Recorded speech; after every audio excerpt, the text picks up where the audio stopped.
Hello friends, welcome to my channel Dev cuisine. હું છું આશા અને આજે હું એકદમ સોફ્ટ અને જાળીદાર એવા માલપુઆની રેસીપી તમારી સાથે શેર કરવા જઈ રહી છું.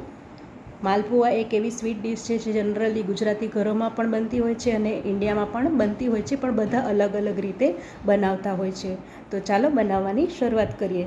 અષાઢી બીજના દિવસે આપણે જનરલી ભગવાનને માલપુઆનો પ્રસાદ ધરાવતા હોઈએ છીએ. તો સૌથી પહેલાં આપણે ગોળ સમારી લઈએ. માપ પ્રમાણે જો આપણે માલપુઆ બનાવીશું, બધું જ પરફેક્ટ મેઝરમેન્ટ હશે તો માલપુઆ એકદમ સોફ્ટ બનશે. ઘણીવાર માલપુઆ ચવડ થઈ જતા હશે, પણ જો તમે આ રીતે બનાવશો તો બિલકુલ ચવડ નહીં બને. તો અત્યારે અડધો કપ જેટલો ગોળ મેં સમારી લીધો છે. તો મેઝરમેન્ટથી આપણે આ વસ્તુ બનાવીશું, જેથી તમે પહેલીવાર બનાવશો તો પણ પરફેક્ટ જ બનશે. તો ત્યારે તમે જોઈ શકો છો કે અડધો કપ જેટલો ગોળ હું લઈ રહી છું અને ગોળને આપણે ખમણી લઈશું, જેથી તેનું પાણી બનતા વાર ન લાગે. તો અત્યારે અડધો કપ મેં ગોળ લીધો છે અને થોડો ગોળ વધ્યો છે, પણ આપણે પરફેક્ટ મેઝરમેન્ટથી માલપુઆ બનાવવાના છીએ. તો અત્યારે મેં મેઝરમેન્ટ કપનો ઉપયોગ કર્યો છે. તમે કોઈ પણ વાટકી કે બાઉલનો ઉપયોગ કરી શકો છો. તો એ જ પ્રમાણે એક બાઉલ આપણે ઘઉંનો લોટ લઈશું. અહીંયા આપણે ઘઉંના લોટના માલપુઆ બનાવીશું. તો આ રીતે અડધો કપ ગોળ અને 1 કપ ઘઉંનો લોટ આપણે યુઝ કરીશું. હવે આપણે ગોળનું પાણી બનાવી લઈએ. તો એક બાઉલમાં આપણે ગોળ ટ્રાન્સફર કરી લઈશું અને તેમાં સહેજ નવશેકું ગરમ પાણી હોય તેવું એડ કરીશું. પાણી આપણે બહુ એડ નથી કરવાનું, જેમ જોઈશે તેમ આગળ આપણે ઉમેરીશું. અત્યારે નવશેકું ગરમ પાણી ઉમેરી અને ગોળને સારી રીતે આપણે ઓગાળી લઈએ.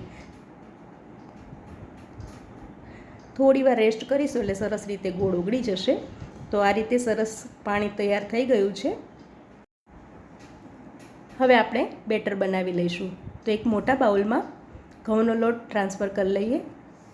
ત્યાર પછી તેમાં આપણે જે ગોળનું પાણી હતું, જેને મેં ગાળી લીધું છે, ખાસ યાદ રાખજો ગોળનું પાણી કરી અને ગાળી લેવાનું છે, જેથી તેમાં કદાચ કોઈ કંકર કે કંઈ હોય તો નીકળી જાય. તો આ રીતે આપણે તેમાં પાણી એડ કરી દઈશું અને સારી રીતે મિક્સ કરી લઈશું. હવે જો જરૂર પડે તો આપણે તેમાં થોડું પાણી એડ કરીશું. તો પહેલાં ચેક કરી લઈએ બધું મિક્સ કરીને કે પાણીની જરૂર પડશે કે નહીં.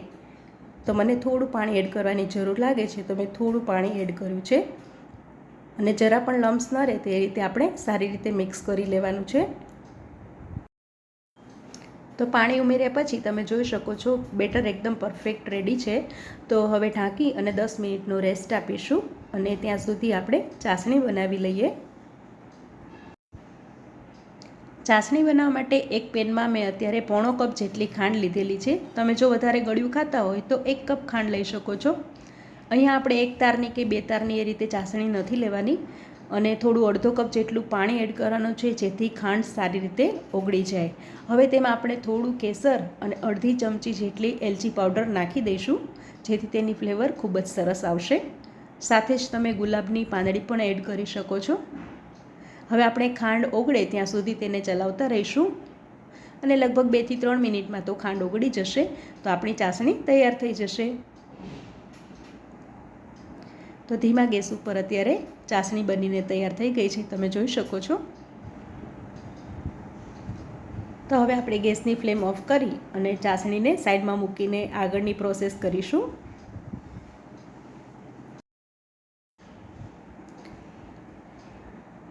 અહીંયા આપણું બેટર પણ તૈયાર છે અને તેલ પણ મેં સાઈડમાં ગરમ કરવા મૂકી દીધું છે. બહુ ઘાટું પણ નહીં અને બહુ પાતળું પણ નહીં તેવું બેટર તૈયાર છે. તો અડધો ચમચો બેટર આપણે ગરમ તેલમાં આ રીતે એક ધારી ધાર કરી અને રેડીશું. અને જ્યારે તે પૂરીની જેમ ફૂલીને ઉપર આવે ત્યારે હળવા હાથે પ્રેસ કરી અને ફેરવતા જઈને ગોલ્ડન બ્રાઉન થાય ત્યાં સુધી તળી લઈશું. તળવા માટે તમે ઘી કે તેલનો યુઝ કરી શકો છો. અત્યારે મેં સિંગ તેલમાં તળેલા છે. તો આ રીતે બધા માલપુઆ આપણે તળીને રેડી કરી દઈશું. તમે જોઈ શકો છો બધા જ માલપુઆ આ રીતે સરસ ફૂલશે. માલપુઆ જ્યારે થોડા નવસેકા ગરમ હોય ત્યારે આપણે ચાસણીમાં આ રીતે એડ કરી અને ચારે બાજુ સરસ રીતે ગોળ ગોળ ફેરવીને બોળીને કાઢી લેવાના છે.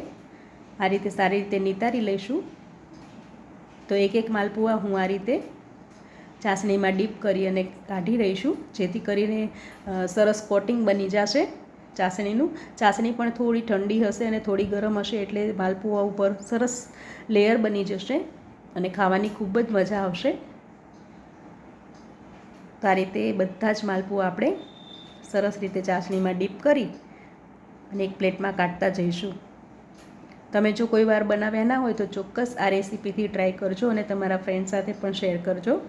મારી ચેનલ પર તમે જો નવા સબસ્ક્રાઈબર હોય તો પ્લીઝ મારી ચેનલને સબસ્ક્રાઈબ કરી અને બાજુમાં આપેલા બેલ આઇકોન પર ક્લિક કરજો, જેથી તમને અમારા આવનારા નવા વિડીયોઝની જાણકારી મળતી રહેશે. તો હવે અહીંયા માલપુઆ આપણા રેડી છે. હવે તેને સર્વિંગ પ્લેટમાં કાઢી લઈએ. માલપુઆને સર્વિંગ પ્લેટમાં લઈ અને ઉપરથી આપણે કાજુ, બદામ, પિસ્તાની કતરણ એડ કરી દઈશું.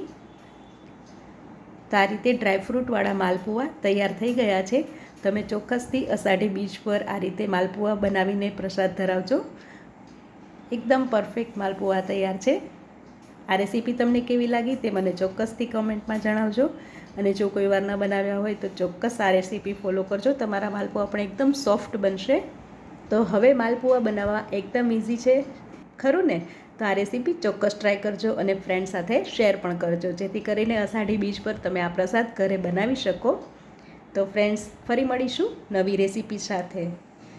ટેક કેર, બાય, હેપી અષાઢી બીજ ઇન એડવાન્સ. Thank you.